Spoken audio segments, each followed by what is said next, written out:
Dobrý deň, vítajte pri ďalšej časti podcastu zdravotníckeho denníka Perspektívy zdravia. Slovenské zdravotníctvo čaká veľká reforma screeningu rakoviny. Čo nás v rámci nej čaká a ako ju hodnotia odborníci? Dnes sa o tom budeme rozprávať s riaditeľkou Národného onkologického inštitútu Janou Trautenberger-Rissovou. Vítajte. Ďakujem, dobrý deň. A podpredsedom Asociácie medicínskej diagnostiky Ivanom Uhliarikom. Vítajte. Dobrý deň, ďakujem. Obom ďakujem, že ste prišli. Na úvod hneď otázka, v akom stave je screening rakoviny alebo politika screeningu rakoviny na Slovensku? Čo sa týka screeningu akejkoľvek rakoviny, či už najväčšej rakoviny alebo najčastejšie u mužov hrubého čreva a u žien prsníka, respektíve krčka maternice, vždycky sa treba spýtať v porovnaní s čím. V porovnaní s niektorými aj inými európskymi krajinami sme na tom celkom dobre. V porovnaní napríklad s Dánskom, ktorá krajina je v screeningu naozaj asi jedna z najlepších, tak sme na tom nie úplne dobre. Poviem prečo. V tom Dánsku naozaj je mnoho faktorov, ktoré umožňujú účasť na tom screeningu v veľmi vysokom percente, až skoro 80%. A to znamená, že veľmi v skorých štádiách tých pacientov zachytíte.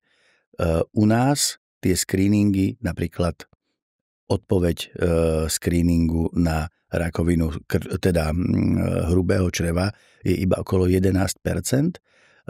Relatívne najvyššia je krčka maternice, tzv. Pozývací screening, tam sa odhaduje okolo 44%. Čiže až skoro 60% žien nechodí. A či je 44% málo, no aspoň dačo, ale 11% určite je málo. Pani riaditeľka? Ja keď môžem sa vyjadriť k tomu, tak screeningové programy sú nastavené, a čo je veľmi dobré. A samozrejme, ako aj spomínal pán doktor, tak ten dánsky model, oni ho začali budovať od 60. rokov. Takže naozaj oni dlhú cestu majú za sebou a my máme veľmi krátku cestu za sebou a screeningy sú nastavené a práve teraz v podstate nastal čas, kedy sme zistili, že ich treba skutočne upraviť, zregulovať, nastaviť ich efektívnejšie. Všetky tie súčasti, ktoré ku screeningovému procesu patria, treba ich naozaj nastaviť. A práve preto teda sa aj mení zákon a tvoria sa nové vyhlášky. A len možno na úpravu dát, tak my v Národnom onkologickom inštitúte vyhodnocujeme screeningy a máme dáta, ktoré sú čiastočne pozitívne, že miera účasti na screeningu kolorektálneho karcinómu je teda v dvojročnom intervale sa blíži už k 50%. U krčka maternice tam počítame trojročný interval, pretože tam je trojročný interval. Tam ženy chodia percentuálne v dosť vysokej miere, to je okolo 60%. A najhoršie je teda u screeningu rakoviny prsníka, kde tam sa hýbeme okolo 33% v dvojročnom intervale. Tam, ak dovolíte, len doplním to, čo aj pani riaditeľka povedala. Ja som hovoril o údajoch zo zdravotnej poisťovne, takzvaný napríklad u kolorektálneho pozývací screening, že vlastne tá odpoveď je relatívne malá.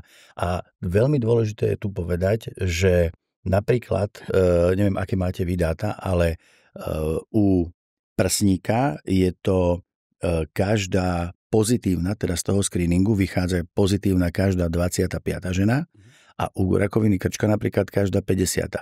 A keď teraz si zoberte, že ja neviem, pani riaditeľka povedala, že 30% žien, no keby ich bolo raz toľko, napríklad 60 alebo 70, tak skrátka by sme skôr zachytili tú hrčku, ľudovo povedané, u toho prsníku a skôr by mohla byť jednak diagnostikovaná, ale jednak liečená a jednak vyliečená. Lebo dneska sú tie medicínske postupy a tá liečba na takej vysokej úrovni, že určite pri krčku maternice je tá liečba, no trúfam si povedať naozaj, že takmer vyliečiteľná na 100%. No to už je úloha pacienta, respektíve ľudí, čo budú chodiť na tú preventívku, to je ich zodpovednosť. Prvá podmienka. Ja ešte, kým sa dostanem k tým zmenám, ktoré budeme preberať, chcem sa spýtať na zmenu, ktorá nastala v júli. určite obaja viete. Ženy do 45 rokov už nemajú v rámci preventívnej prehliadky sono prsníka. Teraz nebudem sa opierať o žiadne dáta, ale o kritiku z radou žien. Čiže akú majú oni alternatívu vlastne tejto prevencie, ktorú absolvovali pri lekárovi doteraz? Pani riaditeľka. Ak dovolíte, tam ide hlavne o to, že keď sa čokoľvek zoberie, tak ľudia majú naozaj pocit, tí, čo chodia a čo sa trochu viacej starajú o svoje zdravie, že niečo pozitívne sa nám berie. Na druhej strane, mi určite dá za pravdu aj pani riaditeľka, my musíme postupovať podľa najnovších poznatkov. A tam bolo jednoznačne, WHO jednoznačne určila, že vo vyššom veku, od tých 50 do 69 rokov, teda ženy, ktoré sú v menopauze, mamografia je screeningovou metódou číslo 1. U žien, ktoré sú mladšie a ktoré napríklad sa trochu boja, poviem si, že nepôjdem radšej na tú mamografiu, lebo ožiarovanie a tak ďalej. A z hľadiska aj tkaniva prsníka, ktoré je ako keby, že v inom stave ako po hormonálnych zmenách po menopauze, tak tam sa javí vhodnejšia u mladších žien sonografia. Ale jednoducho musíme v medicíne vždy o dôkazoch. A keďže dôkazy nám hovoria, že štatisticky a WHO nám hovorí o tom, že že mamografia je číslo 1, mali by sme to na Slovensku rešpektovať.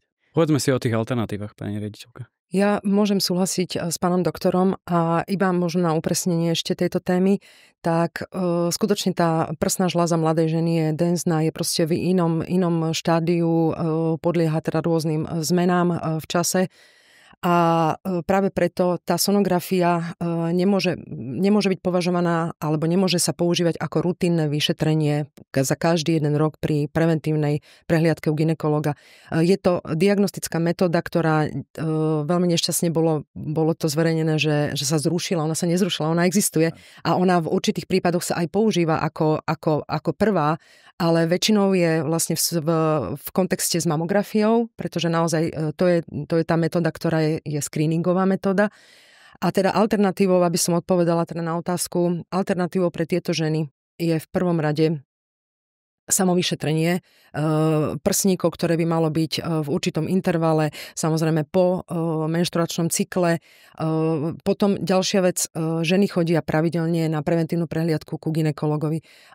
Tam gynekolog teda prezerá okrem teda orgánov, pohlavných orgánov a tak ďalej, pozerá aj mliečnu žľazu, teda prsnú žľazu, ktorú prehmatá a v prípade nejakého podozrenia aj on môže použiť sonografiu, môže prezrieť túto žľazu alebo odposlať teda na radiologické pracovisko, ale nemôžeme to naozaj, my sme boli posledná krajina už asi aj na svete, kde sa to robí rutinne a každý jeden rok. Nedosiahli sme ten efekt, lebo efekt screeningu má byť zníženie mortality. A zrovna touto metódou ultrasonografiou sme to naozaj nedosiahli a zaťažujeme len systém. Ešte doplním jeden typ pacientok, ktoré anamnesticky, alebo teda v rodinnej anamnéze majú výskyt rakoviny prsníka, napríklad u priamej príbuznej matky, sestry alebo babky.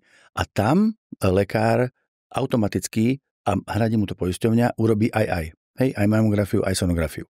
A čo sa týka tej density toho prsníka, alebo teda hustoty, existuje taký terminus technicus vlastne, že naddiagnostika.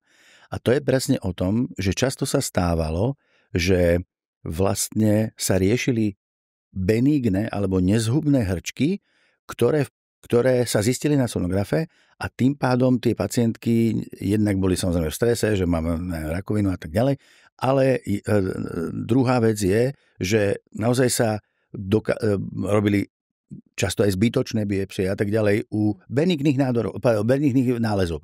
Čiže to je presne o tom, že tá mamografia nám to jednoznačne ukáže. A dnes existujú metódy, napríklad keď sa hovoríme aj o tej genetickom vyšetrení, takzvaná, že BRCA, gen BRCA1, nemusíte ísť k lekárovi, dneska existujú v podstate aj vyšetrenia BRCA, kde si objednáte toto vyšetrenie cez internet, urobíte si ho pohodlný domov a pošlete do laboratória vybavené.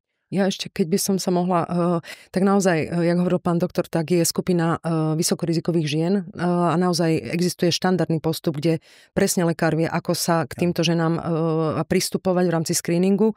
Takže to je jedna vec. A čo sa týka, naozaj to je genetická záťaž, rodinná anamnéza a tak ďalej, jak bolo povedané. A skutočne takáto žena je dobré, keď je odposlaná na genetickú konzultáciu do ambulancie. Čo sa týka tých samotestov, je super, že vo veľa prípadoch sa dajú robiť rôzne vyšetrenia samotestami. Tu by som ale rada možno upozornila na interpretáciu testu, lebo žena si síce prečíta, že proste má nejakú, ale naozaj tá interpretácia je veľmi, veľmi dôležitá, aby genetik potom možno, že nastavil, ako sa má k nej pristupovať. Ja, určite. Hej. Ja už sa dostanem k tým novinkám, ktoré sa chystajú. Ja som to nazval reforma screeningov rakoviny. Môžem to tak volať? Považujete to za reformu? No keď bude prijatá, viete, lebo vy ste povedali, že bola prijatá od 1.7. Ešte stále. Nie, ja som hovoril o tom vyšetrení pri preventívnej prehliadke, ale tie nové vyhlášky ešte sú stále v riešení. Čiže sa pýtam, že či je to reforma screeningu. Ja keď môžem ako zareagovať ako prvá, tak dá sa hovoriť o určitej reforme alebo zefektívnení. Tak, jak som hovorila, proste screeningy sú zavedené, boli zavedené, čo je chvála Bohu dobre. Ale veľakrát screening aj vo vyspelých krajinách, keď je na to fakt čas a keď tak sa majú začínať pilotmi. Proste vyskúšať si, odmerať si, vyhodnotiť to a potom nastaviť teda štátny nejaký proces screeningu. A takto napríklad išiel kolorektálny karcinom, screening kolorektálneho karcinomu, kde sa naozaj na vzorke 20 000 ľudí urobil pilot, vyhodnotil sa a na základe toho sa začali zasielať s pozvánkami aj testy a tak ďalej. To, že od 1.7. nastala zmena, bolo to trošku nešťastne nastavené časovo, alebo to vyšlo nešťastne časovo, pretože od 1.7. začal platiť zákon, ale vyhlášky ešte neboli dokončené. To znamená, ide sa teraz podľa aktuálne platných štandardných postupov a vyhlášky sa dotvárajú. Boli vo VPK a teraz teda idú do medzirezortného pripomienkového konania, takže teraz zasadali pracovné skupiny. My z Národného onkologického inštitútu sme súčasťou všetkých pracovných skupín, takže nedá sa povedať, že by sme nepoznali obsahy, poznáme. Samozrejme aj organizácie, ktoré sú pripomienkovali, tak poznajú veľmi dôverne tieto veci, takže aj obsah. Tak... K tomu sa... A ešte veľmi dôležité povedať, že súvisí jednotlivé typy screeningu s tým vývojom v medicíne. My dneska vieme, že napríklad HPV vírus je jediným na 99,9% zdrojom alebo príčinou vzniku rakoviny. Nie len krčka maternice, ale aj hrdla, krku a tak ďalej. Alebo to je jeden z najväčších. No a keďže vieme, že toto mi spôsobuje, zatiaľ je to jediný známy infekčný agens, ktorý spôsobuje rakovinu. Možno, že sa zistí za 10 rokov, že nejakým spôsobom aj rakovinu pľúc mi spôsobuje infekčný agens. Zatiaľ to nevieme. No vieme, že o HPV. No a keďže vieme, že to je HPV, tak nie je asi úplne efektívne používať screeningový test PAP, to znamená, že cytologický screening konvenčnej cytológie, ktoré sa to robí od roku, myslím, že 1930, neviem koľko. Hej. Čiže historicky, skrátka, bolo to super, zachytili sa ženy, ale teraz je už iná metóda, oveľa jednoduchšia. Vakcína? Vakcína je samozrejme potom následná, ale keď ste pozitívni na HPV, na rôzny typ, lebo nie tých HPV typov je okolo 100, čiže tie, ktoré spôsobujú rakovinu, je len niekoľko, 16, 18, 45 a tak ďalej. Čiže keď vy viete, že máte, dajme tomu, HPV 16, no tak úplne inak sa začnete k tomu stávať. U nás sa to zatiaľ nedá vyliečiť, ale idete raz za pol roka k tomu gynekologovi alebo raz za rok. Úplne inak sa staviate k tomu a existujú liečebné postupy také, že v podstate vy sa ako keby nikdy nemusíte dožiť tej rakoviny krčku maternice. Nie vy, lebo ste muž, ale žena. Hej? Čiže to je presne o tom. Aj muži môžu mať rakovinu z HPV infekcie? Áno. Skôr prenašajú. Áno. U nich myslím, že je to hrdlo, nie? Alebo... Akože to je jedno. Akože, tu ide o to, že on môže spôsobiť, teda ako HPV vírus môže spôsobiť naozaj mnohé aj iné rakoviny, jazyka a tak ďalej. Takže... Ja sa dostanem k tým vyhláškam. Ministerstvo predpokladá, že budem to volať reforma screeningu, zníži úmrtnosť o 20 až 25%. Súhlasili by ste s týmto číslom? Alebo odhadom? Ja keď sa môžem k tomu vyjadriť, tak je to odhad, ktorý máme z krajín, kde naozaj screening funguje a je to očakávanie v prípade, že je tá účasť, ako už bolo aj spomínané, že tá účasť je nad 70%. To je základný atribút, že proste keď je účasť viac ako 60-70%, vtedy môžeme očakávať zníženie úmrtnosti o 20-25%. Veľmi dobrým príkladom je napríklad screening rakoviny prsníka, kde naozaj z krajín, kde to naozaj funguje, ak sme spomínali Dánsko a iné, ale aj v iných krajinách vieme, že pri účasti nad 70% sa dokáže znížiť úmrtnosť na rakovinu prsníka až o 30%. Takže tam je tá podmienka. Tam je napríklad špecifické aj to, že v Dánsku, že je to riadené regionálne, lebo takisto tam majú, ja neviem, VUCčka asi nie, ale nejaké okresy a tak ďalej. 4 regióny sú tam. A potom vlastne kontrolované centrálne. U nás žiaľ, zatiaľ tá centrálna kontrola nie je, čiže my máme dosť veľa regionálnych rozdielov, že inak je to v jednotlivých okresoch a bolo zistené presne to, čo povedala pani riaditeľka, že vlastne čím viac máte žien na tej mamografii, že okresy, tak tým lepšia je tam záchytnosť, ale aj liečba. A to je a teraz, keď ste sa spýtali to číslo 20%, no tak nech to je aj 18, ale furt je to lepšie ako 0. Počítajú tie vyhlášky alebo tie návrhy vyhlášok, ktoré sa riešia s tým, aby stúplo to číslo na tých 70%? Tak zefektívnenie ide v tom celom procese, lebo naozaj screening nie je len odber samotný, ale screening je od pozývania cez certifikáciu rôznych pracovísk, ktoré teda to vyžadujú, nie všetky, ale tie, ktoré to vyžadujú. Potom samozrejme dobrá osveta, potom samozrejme zber dát, to je absolútne kľúčový, lebo keď my nebudeme mať dáta, my nebudeme vedieť vyhodnocovať. Takže zber dát, potom hodnotenie dát, potom teda nejaká evaluácia a potom samozrejme nastavenie, lebo to nie je vytesané do kameňa. Proste screening je nastavený, ale dá sa upravovať. A toto napríklad Dánsko robí.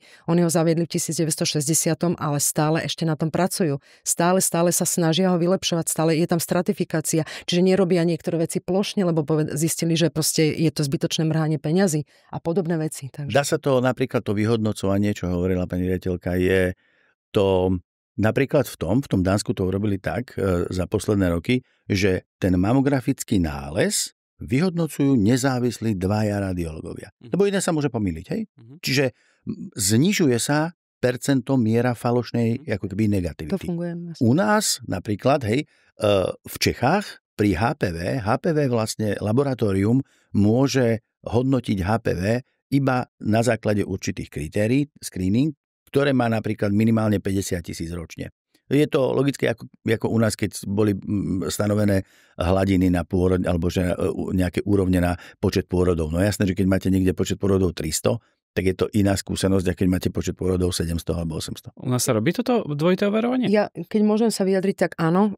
Práve pri screeningu mamografii áno. Pri mamografickom screeningu určite, pretože tam funguje takzvaná certifikácia pracovísk alebo audit pracovísk, čiže to pracovisko radiologické, ktoré sa chce zapojiť do tohto screeningu, musí prejsť auditom, vstupným auditom, preto je tam ionizačné žiarenie, ale nie len preto a presne, ako aj pán doktor hovoril, tak tam musí byť tam sú 2 lekári, je to tzv. Dvojité nezávislé čítanie, kde naozaj 2 lekári pozerajú ten istý snímok nezávisle a musia teda sa zhodnúť. Keď sa nezhodnú, tak sa proste sa to posúva ďalej a proste musia dosť k zhode.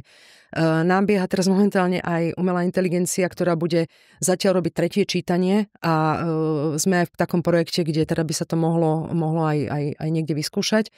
Uvidíme, takže presne ten pokrok ide stále dopredu, takže práve preto sa to dá zdokonalovať a zlepšovať. Takže áno, funguje to u nás práve na týchto preverených screeningových pracoviskách, ktorých 26 momentálne. A vyhodnoť napríklad u HPV už, ako spomenula pani riaditeľka, je vyhodnocovanie aj na Slovensku už pomocou umelej inteligencie. To znamená, celosvetovo napríklad vysvetlím, že celosvetovo sa tzv. Falošná negativita z tých sklíčok pohybovala okolo 10 až 15%. Ono si poviete, že to nie je tak veľa, no ale keď zo 100 podozrivých žien 10 vyhodnotíte, že nemáte rakovinu a oni majú, tak to už akože nechcel by som byť jeden z tých 10. No a presne o tom to je, že umelá inteligencia vám zníži tú falošnú negativitu na takmer nulu. Hej? Čiže funguje ako také druhé oko lekára a my to už vlastne na Slovensku robíme a to je presne budúcnosť. Čím presnejšia diagnostika, tým potom lepšia liečba a reálnejšie vyliečenie. Efektívnejšie využívanie financií. Áno, presne. Pani riaditeľka, vy už ste to načetli, hovoríte o certifikovaných pracoviskách. V tej vyhláške sa dosť kritizovalo slovíčko preverené. Čo to znamená? Ako si mám predstaviť tú ambulanciu, ktorá bude toto robiť? Nie každé, ako zase hovorím o tom procese celom screeningovom, kde vstupuje určitý subjekt do toho screeningu, čiže napríklad pri screeningu rakoviny krčka maternice a kolorektálneho karcinómu tam vstupuje všeobecný lekár a gynekolog.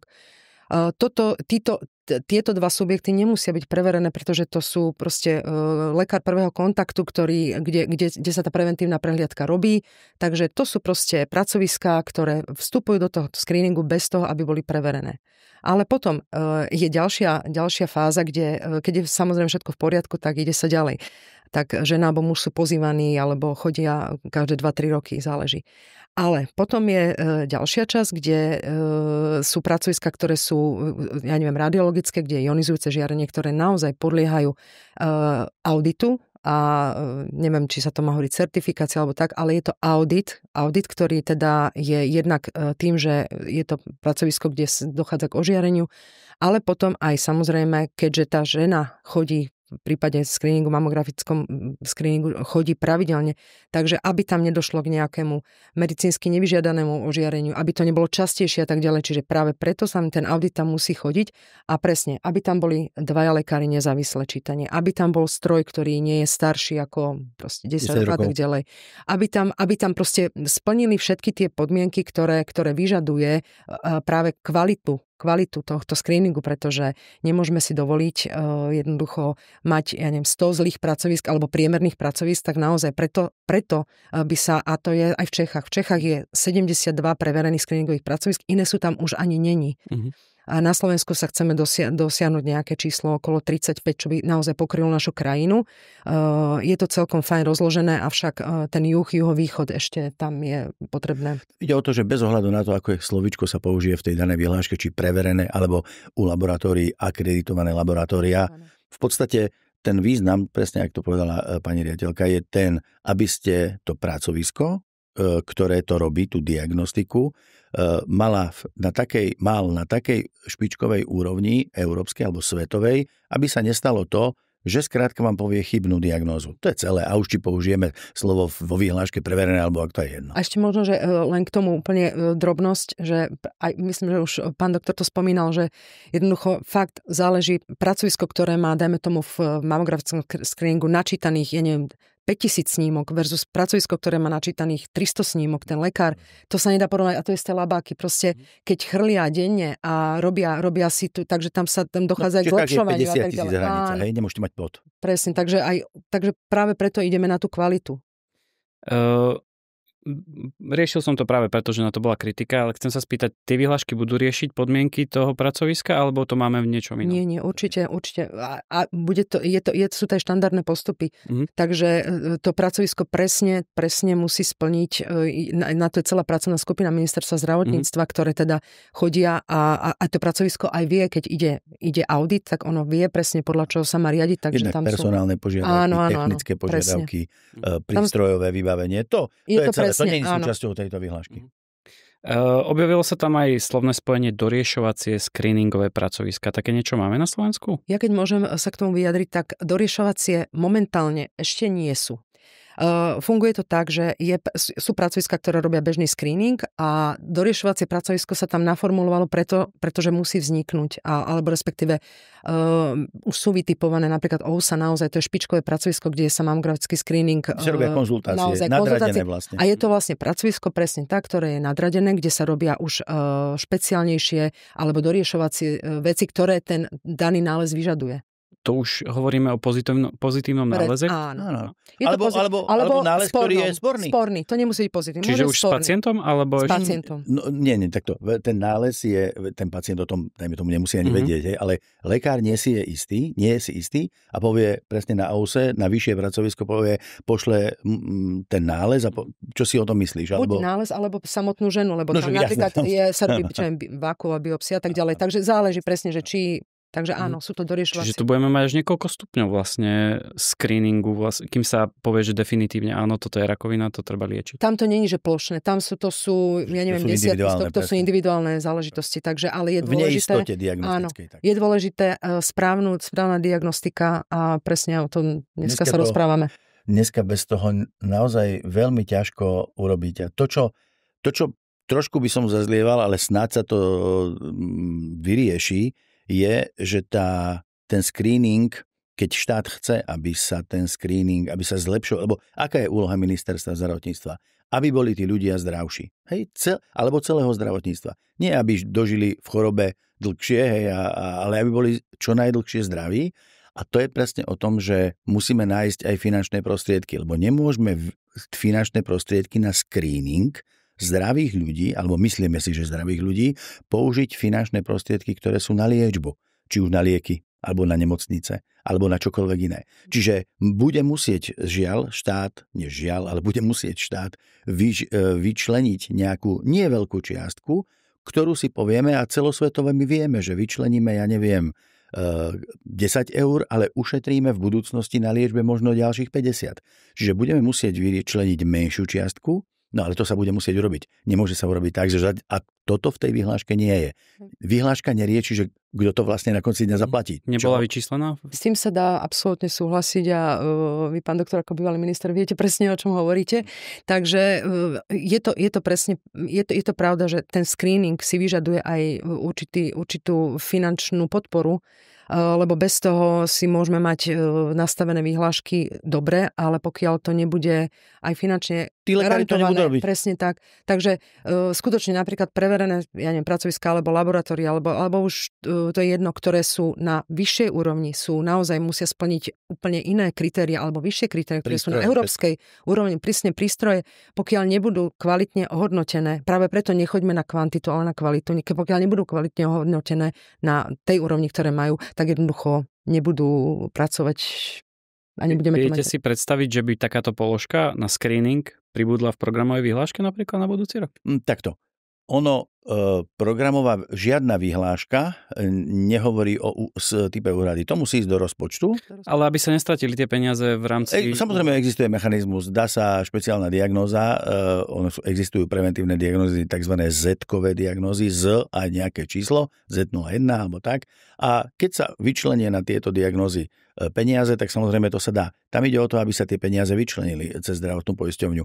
Lebo poviem to na príklade napríklad HPV. My si povieme, že HPV je super podľa najnovších týchto, že není treba cytológia, tam sa ušetria peniaze, poďme na HPV. Lenže to HPV vyšetrenie samotné stojí okolo 30 eur nákladovo. A teraz, keď vieme, že v tom 3-krát za život ženy, ako je to podľa českého, dajme tomu modelu, alebo svetového modelu, v 35, 45 a 55 roku veku ženy sa musí urobiť to HPV vyšetrenie, tak vieme, že 30, 60, 90 eur za ten, no a to niekomu musí niekto zaplatiť. A keď my vieme, že 40 000 žien je zhruba 35 ročných na Slovensku, 45 ročných je tiež okolo 40 000, aj 55, tak vieme, že ročne my budeme potrebovať 120 000 krát, teraz veľmi akože zjednodušujem, 30 eur na HPV screening. No a keď tam nie sú, tak kto to zaplatí? Ja keď sa môžem k tomu, podľa mňa veľmi dobrá téma a my sme práve takú ekonomickú analýzu pre screening rakoviny krčka maternice robili. A momentálne je tento screening nastavený, teda po starom je nastavený tak, že sa robí odber cytológie prvý rok a potom A3 roky, každé 3 roky, od 23 rokov do 69 rokov. Ale v podstate teraz to bude nastavené, ak teda všetko pôjde tak naozaj na základe európskych odporúčení, bude to nastavené tak, že od 35 rokov už sa nebude robiť cytológia A3 roky, ale iba raz za 5 rokov HPV testovanie. Keď sme to narátavali a takto ešte jedna vec treba povedať, že na Slovensku síce je to tá cytológia A3 roky, každé 3 roky, ale gynekológovia častokrát to robili každý jeden rok, to znamená, a bolo to preplacané poisťovňami, čo je enormné plytvanie peňazí, takže keď sa to nastaví tak, že sa bude robiť iba HPV od 35 rokov, každých 5 rokov, tak dokonca tam došlo k ušetreniu finančných nákladov, hoď je tento test troška drahší ako cytologický odber. Takže ako klasická komerčná cytológia. Do 35 rokov dávali sa LBC, ale to je už príliš veľký detail. Áno. Áno, je to pravda, ale musia sa tie peniaze kľúčové, aby sa oddeli. Určite. Je to lepšia investícia ako... Preto som sa pýtal, či si viete predstaviť samostatnú položku, ktorá bude venovaná len screeningu, pretože... Snažíme sa o to. Je to lepšia investícia ako investícia už do liečby. Lebo vy to nemáte ani ten náklad z hľadiska toho poskytovateľa, z hľadiska tej nemocnice alebo zariadenia, ktoré to robí, vy ani neviete, že koľko tam vám príde žien. Predstavme si, že máte tých 40 000 žien. Veď vy neviete, že tento mesiac septembri mi príde 1500 žien, ale v októbri, lebo bude nejaká kampaň, ja neviem, ministerstva zdravotníctva, zrazu príde 4000 žien. Tak teraz, kto to má potom nakoniec absorbovať? Hej? Čiže nemôže sa to nechať na tých zdravotníckych zariadeniach, pretože tých 4000 žien budú musieť zaplatiť oni. Hej? Čiže musí sa robiť osobitne a je to veľmi ľahko kontrolovateľné. Je to diagnóza screeningu, raz za 5 rokov žena, jednorodné číslo, tam sa nedá akože uletieť s nákladmi. Prišla si raz za 5 rokov, fajka, zásli, vybavené. A čo sa týka kampane, tak tie naozaj fungujú, aj keď ono by mala byť tá osveta kontinuálne, ale naozaj teraz napríklad sa blíži október, ružový október, kde je zameraný teda na podporu alebo povedomia rakoviny prsníka a je dokázané, čo my aj napríklad sledujeme od 2019, že vtedy naozaj rádovo narastie počet žien, ktoré si idú dať vyšetriť práve screeningovou metodou mamografiou prsníky a podieľajú sa na tom všetky inštitúcie od poisťovní, od preverených pracovísk, dokonca ministerstvo a tak ďalej. Komerčné firmy. Aj komerčné firmy, aj svietia dominanty na rúžovo 15. oktobra, takže ono to funguje, že to povedomie treba stále zvyšovať a treba o tom rozprávať a vtedy aj tá účasť sa môže teraz zvyšovať. Bolo by asi dobre, keby to nebolo len raz za mesiac. Určite, malo by to byť kontinuálne. Poviem ale jednu vec, ktorá tu nezaznela a ktorá je že strašne dôležitá a sme sa s tým totiž stretli a sám ako lekár som si povedal, akože musíme s tým niečo začať robiť, možno spoločne s médiami. Mnohokrát sa mi stalo, že tí pacienti povedali, ja si to nejdem dať spraviť, lebo čo keď napríklad BRCA, čo keď mi niečo nájdu. A to je presne o tom, že my musíme, presne ako hovorí pani riaditeľka, robiť kampane nafarbiť na ružovo, ja neviem, celý EU.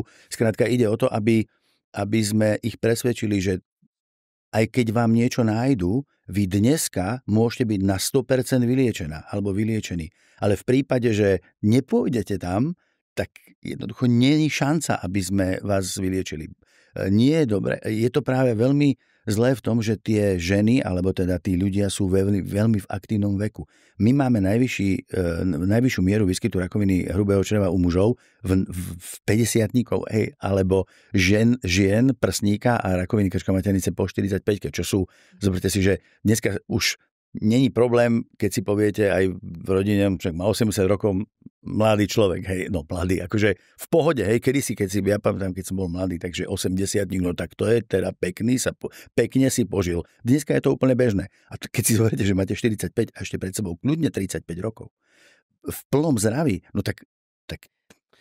Možno sa len dopýtať o tomto karcinóme hrubého čreva. Veľa sa hovorí aj v zahraničí, v Čechách, o Slovensku práve. Ale je to iba o screeningu? Nie je tam kombinácia strava, nejaká zdravotnícka... To je vlastne primárna a sekundárna prevencia dokopy. Tá primárna prevencia je tá presne o dobrom stravovaní, o správnej životospráve, o pohybe. Áno, sedavý spôsob života. A potom kvalite jedla. A to je tá primárna prevencia, o ktorú by sme sa mali snažiť od malička, od detstva.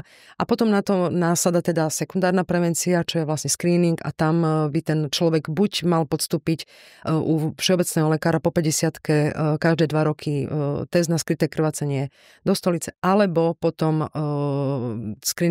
primárnu screeningovú kolonoskopiu raz za 10 rokov. A to je presne o tom, že Áno, keď porovnávame, ja neviem, Taliansko, hej, Francúzsko, tak pre nás si to povie, tak stredomorská strova, kto by to jedol, tí šalaty. Ale keď si porovnáme teraz Slovensko a Česko. Majú aj víno, takže... Áno, nie je to až také strašne nemáme také tie kultúrne rozdiely medzi Českom a Slovenskom také veľké. Strava je zhruba rovnaká a tak ďalej. Tiež tam majú problém s pohybom a tak ďalej. Ale to, čo pani riaditeľka povedala, je to, že tá sekundárna prevencia zásadne to zlepšuje. Čiže tá starostlivosť potom, aj keď jedli jak knedlové pšozelo, aj keď sa moc nehybu, ale následná tá starostlivosť im znižuje ten výskyt tej rakoviny alebo zlepšuje im ten stav obyvateľstva. To je strašne dôležité. A ešte, čo je dôležité, tak naozaj tým primárnym cieľom je zníženie úmrtnosti. Je to práve presne tým, že sa zachytávajú, preto sú vybraté tieto 3 diagnózy, lebo tam sa dá to zachytiť ešte v predrakovinovom štádiu a dokonca sa to dá aj v prípade kolorektálneho karcinómu priamo odstrániť. Proste keď ide človek presne na kolonoskopiu, tak priamo ten gastroenterológ to môže odstrániť a ten človek je kvázi vyliečený. A čo sa týka napríklad rakoviny krčka maternice, tak tam ste aj vy dobre poznamenali, že tá kombinácia očkovania, HPV očkovania plus teda aj screening, tak tam sa dá, tejto chorobe, ona sa dá eradikovať, ona sa úplne dá proste, nebude existovať. Teraz už je vo vyššom veku, myslím, že 18 rokov, alebo tak nejak sa posúvajú už tie hranice očkovania, ktoré je preplácané. A WHO si aj stanovila do roku 2030 eradikovať krček maternice. Do akej miery sa im to podarí, ale dôležité je dávať si tie ciele. Viete, problém je ten, že my tu máme očkovanie o zhruba nejaký 2015, čiže okolo 10 rokov, hej, že sa to hradí poisťovňou. 2013. Alebo 13, to je jedno, akože cca 10 rokov. Ide o to, že to sú mladé dievčatá, ktoré sa to hradí raz do 15 rokov, 16, to je jedno. Aj chlapci. No lenže je tu 2 milióny žien, a mužov 4 milióny, ktoré neboli očkovaní. A ešte viete, keď vieme, že my sme krajina, kde nebol COVID, hej, čiže to očkovanie je také nie úplne populárne medzi ľuďmi, tak to percento je ešte menšie. To znamená, že sú tu milióny ľudí, ktorí sú premorení HPV. Čiže je dôležité sa očkovať aj o vyššom veku napríklad. Áno, určite je to dokázané, že až do 40 rokov to má význam. No.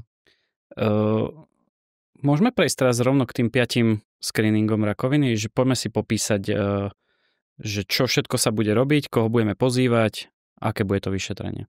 Napríklad pri rakovine hrubého čreva. Tak rakovina hrubého čreva a konečníka tam k veľkým zmenám nepríde. Tam v podstate znovu je to veková hranica od 50 rokov, ženy, muži, ktorí budú pozývaní na tento screening.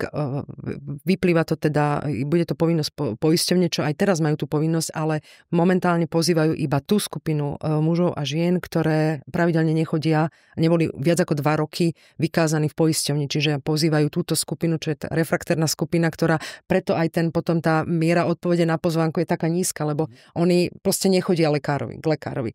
Mám si Takže to predstaviť ako list z poisťovne? Je to list z poisťovne, v tomto prípade je to list z poisťovne plus test, ktorý je priložený v pozvánke a aj s návodom. Človek si ho urobí, odovzdá ho všeobecnému lekárovi, ktorý ho vyhodnotí. Platí to všetko poisťovňa, toto pozývanie a tak ďalej? Screening by mal byť štátom hradený. Tam ide o to, že pri to všeobecnej zdravotnej poisťovne napríklad je zhruba ročne poslaných takýchto listov a testov okolo 700 000 a vracia sa okolo 11%. Viete? Čiže to sú fakt vyhodené peniaze. Ale teraz takto, akože my budeme používať nejaký, teda nechcem povedať, že bič na pacientov, ale nejaký nástroj, ktorý v podstate viac ako keby presvedčí tých ľudí, aby si to urobili, lebo to je to najmenej, aby si to urobili. Niečo podobné, ako bolo u stomatológie, u zubárov, že vlastne v prípade, že nejdeš na preventívnu prehliadku, nebudeš mať ďalej hradené toto. Nikto túto politickú odvahu nemá zatiaľ.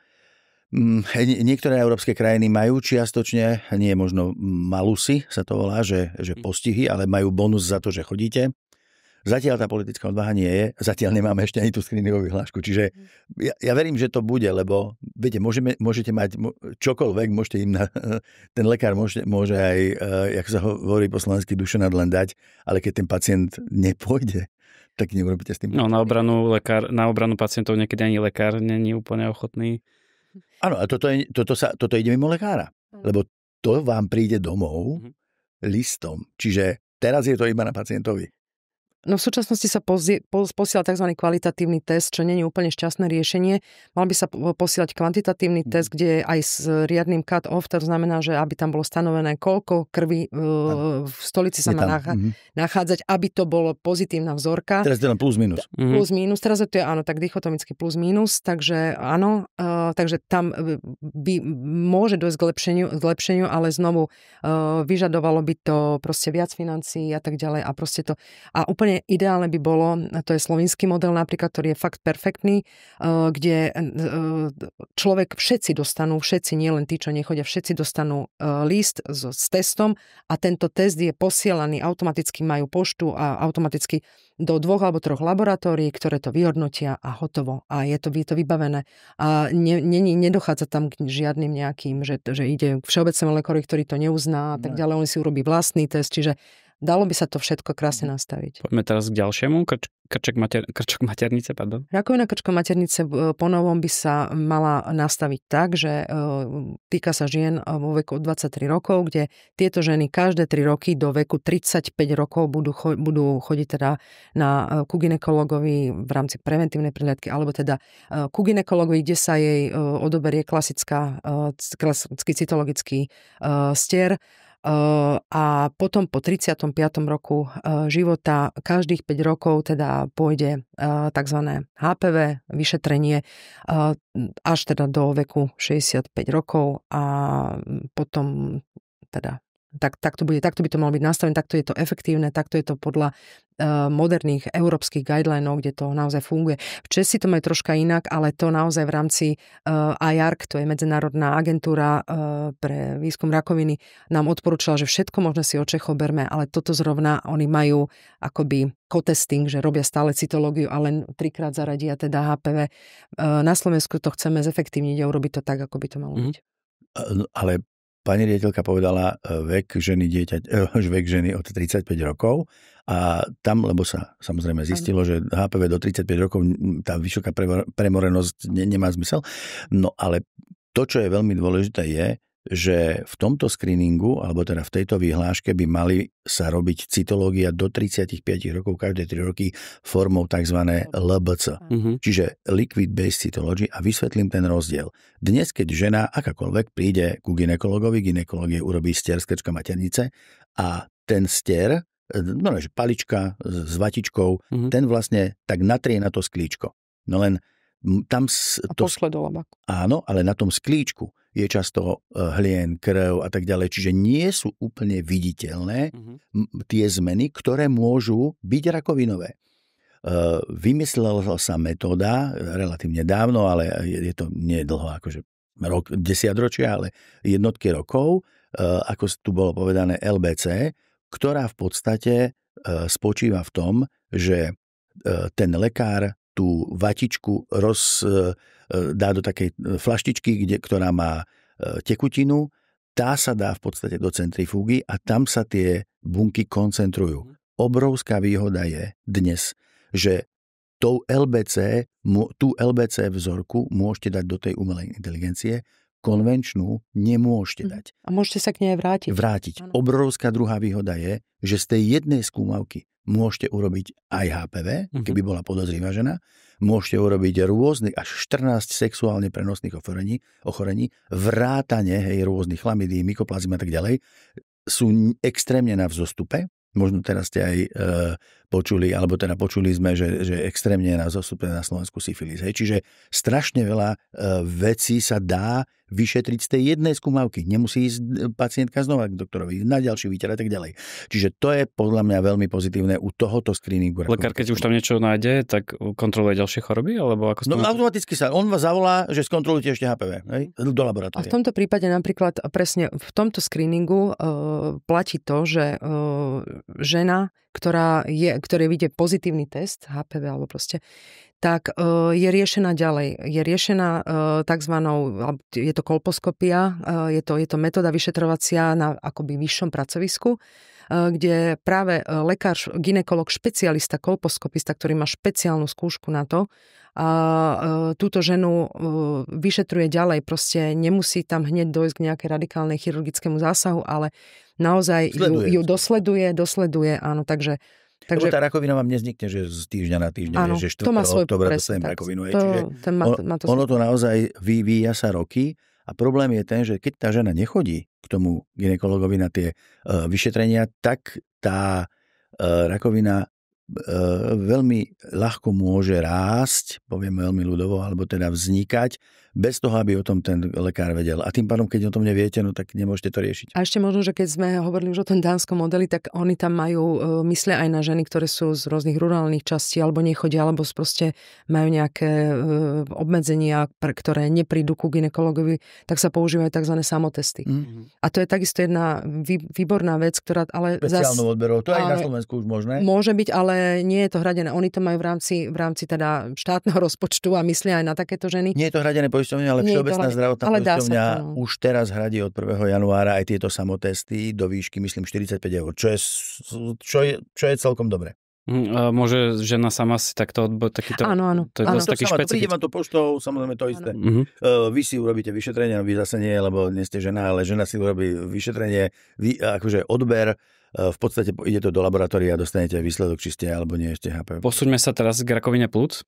Tam nejaký popis, bude tam nejaká zmena oproti dnešku? Rakovina plúc aj rakovina prostaty vo vyhláškach sa budú nachádzať, budú popísané akurát s odkladom od januára 2028, práve preto, lebo tieto dva screeningy pôjdu formou pilotných projektov, tak ako by to malo byť.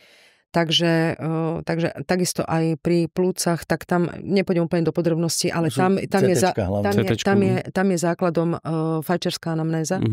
Bude to bývalý fajčiar alebo súčasný fajčiar a on vlastne cez všeobecného lekára alebo cez pneumofyziológa sa dostane na tzv. low-dose CT, čiže nízkodávkové CT. Znovu je to pracovisko, ktoré by malo byť preverené, pretože je to zas žiarenie.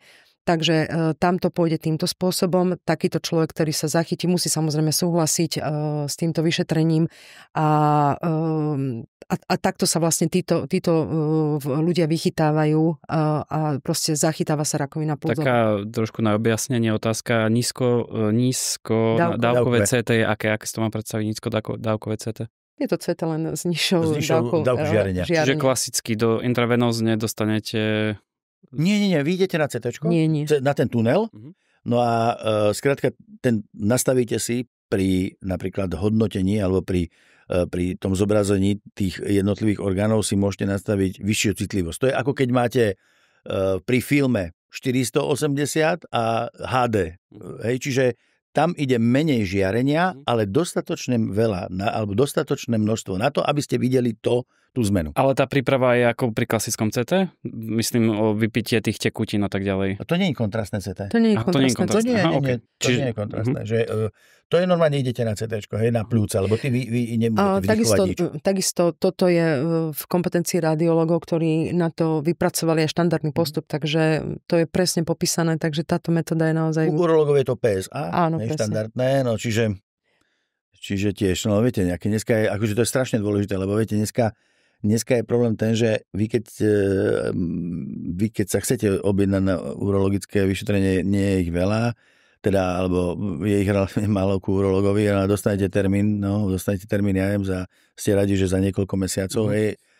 Skrátka, toto bude, a tá rakovina prostaty je tiež relatívne vysoká, čiže toto bude tiež veľmi prínosné. Aj tento test by sa mohol robiť u všeobecného lekára a u urologa, takže predsa sa skôr dostanete k všeobecnému lekárovi a potom teda následne ho preberie v prípade teda nejakej pozitivity a preberie ho urológ a zase... Pri tom CT-čku mi akože je jasné, že prečo asi bude to v pilotnej fáze, ale prečo pri tej prostate? Je to kvôli nastaveniu, správnemu nastaveniu celého programu na Slovensku. Preto sa to robí tak, aby aj jednak urologická spoločnosť, aby si proste nastavili z ich pohľadu ten screening. Ďalšia vec, nastavenie dát, keďže tam vstupuje všeobecný lekár, tak aby napríklad to PSA neodobral aj všeobecný lekár, aj urológ, takže preto je veľmi dôležité aj zber dát, nastavenie a vyhodnocovanie. Potom je veľmi dôležité, dajme tomu, že ako je to, ja neviem, či ich pozývať, nepozývať, napríklad aj to, že ono je to celá veda o tom, že ako zostaviť správne naformulovaný pozývací list. Lebo niekoho vystraší, že keď neprídeš, dostaneš rakovinu, ale niekomu napríklad ho osloví to, že prosím príď, lebo môže, ja neviem, proste aj toto to je celá behaviorálna ekonomika o tom. Treba prizvať nejakého sociológa. Áno, ale aj to bolo akože, takže naozaj aj toto je napríklad na to, že si mali pilot napríklad, že či pozývať, mali 4 formy listu, takže ako ten list má byť naformulovaný a tak ďalej. Takže ono to je celá veda okolo toho a naozaj by sa dalo s tým vyhrať, ale skutočne je veľmi dôležité, aby ten záujem bol zameraný na to, že jednoducho screening má zachytiť včas pred rakovinou nejaký návoz. Stále sme ešte v situácii na Slovensku, že tí pacienti, veď vidíte tie čísla, že tí pacienti sa často boja, obávajú a tak ďalej. To sú zdraví ľudia v podstate. Sú to zdraví ľudia. Čiže našou úlohou jednak zdravotníkov, ľudí, alebo teda inštitúcií, ako je Národný onkologický inštitút, alebo médií, je to, aby sme ich presvedčili. Je už medicína v takom stave, že vás v podstate vyliečí a pred 20 rokmi vás my sme nevyliečili. Hej? A moment, pred 30 rokmi tu ľudia zomierali na vysoký tlak, hej, v mladom veku, lebo neboli vlastne efektívne antihypertenzíva. Čiže tu naozaj ide o to, že medicína je v takom stave, že my už dokážeme vás vyliečiť, keď vás rýchlo, alebo keď vás skoro zdiagnostikujeme, lenže musíte vyprísť. To je cieľ. A presne, ak sa hovorí, že len tak troška to odľahčím, že rakovina neboli, ale naozaj v tých včasných štádiách vy si stále môžete mysleť, že ste zdraví, ale vo vás už niečo. Napríklad ten polip, on rastie až 10 rokov. Takže vy 10 rokov môžete si byť akože presvedčení, že ste v poriadku, ale prídete, dáme tomu už neskôr, kedy už vám, už nájdete krv a tak ďalej a proste rôzne. Takže je naozaj lepšie chodiť a naučiť sa chodiť v zdraví k lekárovi, nie už až keď som chorý. A to, že sa bojím, že mi niečo nájdu, presne o tom, jak aj pán doktor hovoril, presne o tom je screening, že keď, tak nech mi to nájdu počas screeningového vyšetrenia, alebo je to v predrakovinovom štádiu, je to v štádiu, kedy sa to dá naozaj veľmi rýchle a dobre a kvalitne liečiť, až vyliečiť. Ja musím povedať jednu vec, čo ma teraz napadla, že jeden genetik na sympóziu, som sa úplne prestrašil, lebo som to nevedel, povedal, že lekárom nám prednášal a povedal, že organizmus a imunitný systém organizmu každý deň zvládne 1000 mutácií. To znamená, vy sa 1000-krát denne môžete získať rakovinu, ale váš imunitný systém to zvládne. Mm-hmm. A takto to môže zvládať aj ďalších 80 rokov alebo ďalších 50 rokov, len sa vy musíte starať o to. Ale stáva sa mnohokrát, napríklad aj COVID, alebo zníženie imunity, alebo aj bežné veci ako ťažšie choroby a tak ďalej, úrazy alebo operácie, kde sa tá imunita môže klesať, alebo hormonálne. Bolo zistené, že v podstate zvýšená miera vlastne rakoviny, napríklad krčka maternice alebo prsníka, je po hormonálnych zmenách. Jednoducho, a to neurobíte nič, ste v prechode, aj stres, samozrejme, hej. Čiže, ale napríklad tej hormonálne zmeny neurobíte nijak. No a to je presne o tom, že dochádza k tomu poklesu tých hormónov, povedzme u žien, aj u mužov vo vyššom veku. No a my sa musíme k tomu nejakým spôsobom postaviť. Čiže keďže vieme to dneska zvládnuť, tak len chceme, aby tí pacienti prišli. No a hlavne nesmieme mať politikov, ktorí budú spochybňovať medicínske fakty a vedu. Áno, ale to si myslím, že tí, ktorí sú tam, vedia o tom. Ide len o to, že ako politicky mať tú politickú odvahu naozaj to presadiť. To je celé.